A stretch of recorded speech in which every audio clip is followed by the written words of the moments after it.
श्री ज्ञानगणपति नामावलिः ध्यानश्लोकः।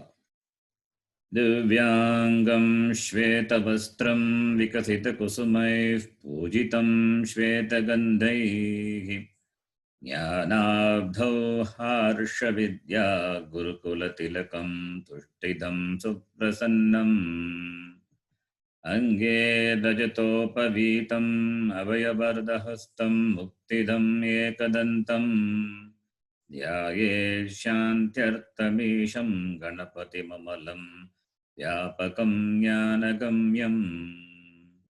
ॐ सुमुखाय नमः। ॐ एकदन्ताय नमः। ॐ कपिलाय नमः। ॐ गजकर्णकाय नमः। ॐ लम्बोदराय नमः। ॐ विकटाय नमः। ॐ विघ्नराजाय नमः।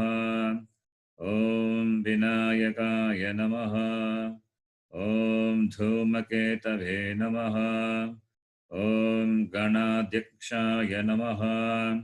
ॐ फालचन्द्राय नमः। ॐ गजाननाय नमः। ॐ वक्रतुण्डाय नमः। ॐ शूर्पकर्णाय नमः। ॐ हेरम्बाय नमः।